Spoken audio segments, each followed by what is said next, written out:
குட்டி கதை சொல்லுவாங்க. ஒரு கிராமத்துல ஒரு அப்பாவும் பையனும் வசிச்சு வராங்கங்க.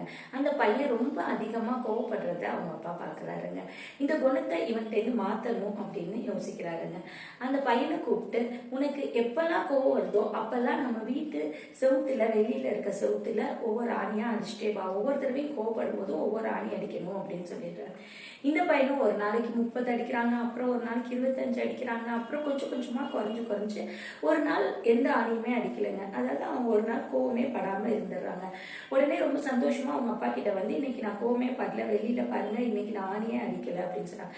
அவங்க அப்பா சொல்றாரு, சரி இது ரொம்ப நல்ல விஷயம் தான், இது மாதிரி நீ ஒவ்வொரு நாளும் கோவப்படாம இருக்கிறப்பெல்லாம் அங்க ஏற்கனவே அடிச்சிருக்க ஆணியில ஒன்னொன்னா போய் எடுக்க ஆரம்பி அப்படின்னு சொல்றாருங்க.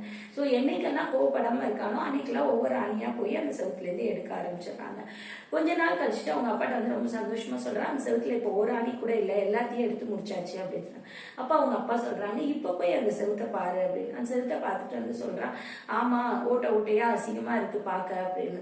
இதே மாதிரிதான் நீ ஒவ்வொருத்தரையும் கோவப்படுறதுனால மற்றவங்களை நீ காயப்படுத்தும் போது அவங்களும் ரொம்ப காயப்பட்டிருப்பாங்க. அதனாலதான் கோபம் ரொம்ப கெட்ட குணம் அப்படிங்கிறத புரிஞ்சுக்கணும் அப்படிங்கிறதுக்காக தான் உன்னை இப்படி செய்ய வச்சேன் அப்படின்னு சொல்றாருங்க. கதையோட நீதி, கோவப்படுறதுனால நம்ம உடம்பும் கெடுதுங்க, அடுத்தவங்களையும் புண்படுத்துறதுனால அவங்களும் ரொம்ப வேதனைப்படுறாங்க. கோபத்தை தவிர்த்துக்கலாங்க.